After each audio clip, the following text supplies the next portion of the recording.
ओम विश्वानि देव सवितर्दुर्तहन परा शुभ यद भद्रम तन्ना शुभ। सनातन धर्म की जय हो। मित्रों, आज देश को बचाना चाहते हो, आप सनातन संस्कृति की ओर दौड़ पड़ें। महर्षि दयानंद का सत्याप्रकाश पढ़ें, योगीराज कृष्ण की गीता पढ़ें। जब तक आप सत्याप्रकाश का अध्ययन नहीं करेंगे तब तक आप देश की रक्षा नहीं करेंगे। महर्षि देव दयानंद का जीवन चरित्र पढ़ेंगे तभी देश की रक्षा संभव है। आप कहेंगे कैसे? श्याम जी कृष्ण वर्मा, वीर सावरकर, नेताजी सुभाष चंद्र बोस, राम प्रसाद बिस्मिल, लाला हरदयाल, ये सब महर्षि दयानंद के विचारों से प्रभावित थे। इसलिए भगत सिंह और राम प्रसाद बिस्मिल फांसी से पहले जब देखा गया उनका बिस्तर, तो सत्याप्रकाश उनकी तकिया के नीचे लगा था। इसलिए वीर सावरकर जी कहते हैं कि सत्याप्रकाश एक ऐसा ग्रंथ है जो ठंडी रगों में ऊष्णता का भान कराए, अर्थात सोए हुए लोगों को जगाए, ऐसा ग्रंथ है। वीर सावरकर जी कहते हैं। मैं आरएसएस के तमाम लोगों से कहना चाहूँगा, आप महर्षि दयानंद का सत्याप्रकाश पढ़ें। पंडित मदन मोहन मालवीय ने अंतिम समय कहा था, मेरी हालत झरझर है, नहीं तो मैं सत्याप्रकाश का प्रचार करता। उन्होंने अंतिम समय में सत्याप्रकाश बंटवाए। वो जानते थे महर्षि दयानंद एक ऐसा दीपक है जो जल रहा है, बुराइयों को नष्ट करते चला जा रहा है। इसलिए आप जय श्री राम के नारे, जय माता दी के नारे, राधा स्वामी जी, वाहेगुरु, जय श्री राम आदि आदि नारे लगाते हैं। आपकी श्रद्धा स्थल हो सकते हैं, श्रद्धा के स्थान हो सकते हैं, लेकिन देश तो बचेगा गुरु गोविंद सिंह के विचारों से, शिवाजी के विचारों से, संभाजी के विचारों से, महाराणा प्रताप के विचारों से। उनका इतिहास पढ़िए। जो लोग कहते हैं नाथूराम गोडसे आतंकवादी था, असली आतंकवादी मैं बताता हूँ। इस वीडियो को अधिक से अधिक शेयर करने। स्वामी श्रद्धानंद की हत्या अब्दुल रशीद ने की। गांधी ने आसम गुवाहाटी की सभा में कहा था, उसने हत्या इसलिए करी थी, उसे आपके मजहब पर जो स्वामी जी ने टिप्पणी की उसको अच्छा नहीं लगा, इसलिए हत्या कर दी। मैं अपने भाई की वकालत करूँगा। दूसरा, महाशय राज्यपाल की हत्या करने वाला इल्मुद्दीन था। 6 अप्रैल 1929 को उसने चाकू मार दिया। उसके बाद कितने न जाने कितने लोगों ने महर्षि दयानंद के देशभक्तों पर अत्याचार करते चले आए, लेकिन हमने हार नहीं मानी। अगर आदमी एक अकेला है, हज़ारों में अपनी सही बात कह रहा है, तो डरने की कोई बात नहीं है। सही करिए, सही बात रखिए, प्रमाण के साथ प्रस्तुत कीजिए। तो असली आतंकवादी कौन थे? इल्मुद्दीन, स्वामी श्रद्धानंद का हत्यारा। नाथूराम गोडसे ने जो हत्या की उसको उसका नतीजा मिला, लेकिन क्या वो देशभक्त नहीं था? किसी की एक गलती से पूरे जीवन उसका ख़राब थोड़ी कर देंगे। एक गंजा आया था भारत में और अहिंसा परमो धर्मा का पाठ पढ़ा के चला गया, हम सब गंजे हो गए। अर्थात इस देश में राष्ट्रपुत्र पैदा हुए, आर्य पुत्र पैदा हुए, लेकिन राष्ट्रपिता कैसे पैदा हो गया मेरी समझ में नहीं आता। राम कृष्ण आर्य पुत्र थे। इसलिए कहा जाता है, माता भूमि पुत्रो हम प्रतिभ्या। इस देश पर, इस ज़मीन पर उसी को अधिकार है जो इसकी रक्षा करे। आपको बताऊं, गुरु गोविंद सिंह के 4 बेटे थे, जुझार सिंह, अजीत सिंह, जोरावर सिंह, फतेह सिंह। 2 बेटे चमकौर के युद्ध में मारे गए। 2 बेटों को जिंदा दीवारों में चुनवा दिया गया था। मौलाना ने कहा, मुसलमान बन जाओ, जीवन बच जाएगा। तो दोनों बेटे बोले, तुझे खुदा से डर नहीं लगता? मरना एक ही बार है। बंदा सिंह बैरागी को नोच के मारा था। आप हिंदू मुस्लिम भाईचारे की बात कर रहे हैं। दूसरी बात, अभी भारत सरकार कोई कानून बनाती है तो सड़कें भर देते हैं।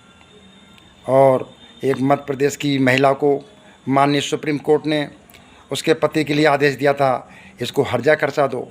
तो राजीव गांधी सरकार ने उसको कानून को ही पलट दिया। तो ये वो लोग हैं जो लोग आज भी मज़हब को पहले रखते हैं, संविधान को बाद को रखते हैं। जिन लोगों ने भारत बंटवारे में 95% मुसलमानों ने वोट पाकिस्तान के पक्ष में दिया था। कोई बाहर के नहीं आए थे, बिहार, उत्तर प्रदेश, पश्चिम बंगाल यहाँ के लोग थे। और भारत में सबसे ज़्यादा मुस्लिम रियासतें थीं, रामपुर, पटौदी, लखनऊ आदि आदि।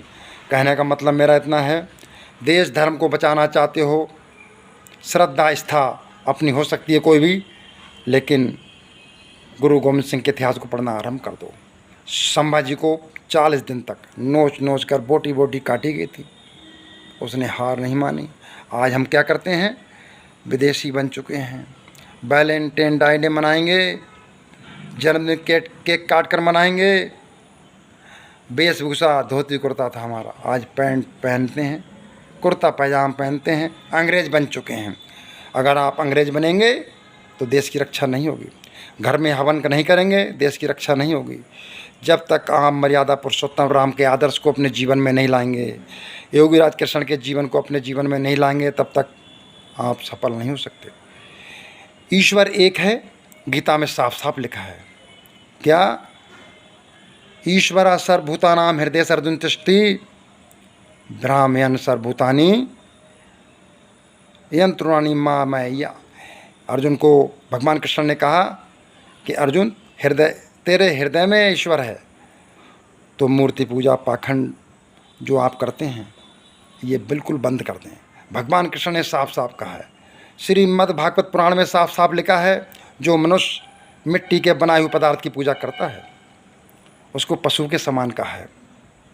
अध्याय 84 श्लोक 13 में साफ लिखा है, पढ़ लें, प्रमाण के साथ बात कीजिए। आपको ये पता ही नहीं हमारे पुराण कितने हैं, पुराणों में क्या भरा है। पुराणों में जितनी गप भरी है, वेद में मनुष्य के लिए कल्याण की बातें लिखी हैं, शास्त्र में कल्याण की बातें लिखी हैं। जो समाज महापुरुषों को, इतिहास को नहीं पढ़ता है, वो समाज ही नष्ट होता नहीं होता, देश नष्ट हो जाता है। इसलिए देश को बचाना है, मानव मात्र की रक्षा करनी है, तो आप अपने घर परिवार में आर्य समाज के इतिहास को पढ़ना आरंभ कर दो। जब 1936-37 में हैदराबाद के निज़ाम ने मंदिरों में ताले जड़वाए थे, सबसे पहले आर्य समाज खड़ा था। जो आर्य समाज को आपको अंदाज़ा लग रहा हो बुरा कहते हो, शर्म आनी चाहिए हिंदू समाज को। हैदराबाद के निज़ाम को झुकना पड़ा, आर्य समाजियों ने जेल भर दी थी और कितने लोगों की हत्या हो गई थी, कितने लोग मर गए थे, लेकिन हमने देश के लिए हार नहीं मानी। आर्य समाज का जीवन समाज की रक्षा के लिए, बेटियों की रक्षा के लिए, बेटियों की शिक्षा के लिए, सती प्रथा बंद करने के लिए, बाल विवाह पर रोक लगाने के लिए, आदि आदि कल्याण की भावना उसके अंदर समाहित है। आर्य समाज वो संगठन है जिस संगठन की स्थापना हुई, कांग्रेस का नाम निशान नहीं था, आरएसएस की कोई पहचान नहीं थी, विश्व हिंदू परिषद का जन्म नहीं हुआ था, मुस्लिम लीग का जन्म नहीं हुआ था। इसलिए मित्रों, मैं कहना चाहता हूँ, वेद कहता है, ना तस्प्रतिमा अस्ति, परमात्मा की कोई मूर्ति नहीं होती। अपने माता पिता की पूजा कीजिए, भगवान कृष्ण का अपना आदर्श मानिए, राम जी को अपना आदर्श मानिए, ईश्वर को मन से जाप कीजिए, ओम का जाप करो, और दूसरों को हम जब मिलें तो नमस्ते करें। भारतीय अभिवादन नमस्ते है। इसलिए मेरा आप लोगों से करवत प्रार्थना है, देश में जो इतिहास लिखा जाता वो कायरों का नहीं लिखा जाता, जो सफल होते हैं उन्हीं का लिखा जाता है। मोदी जी, योगी जी कब तक रहेंगे, ये बात सही है। सरकार वही चुनता है जिसकी आबादी अधिक होती है। इसलिए अपनी आबादी बढ़ाइए, वोट अधिक बढ़ाइए, तभी आपका शासन भारत में रह सकता है। हिंदू मुस्लिम भाईचारा जो फ्रॉड है, इसको त्याग दो।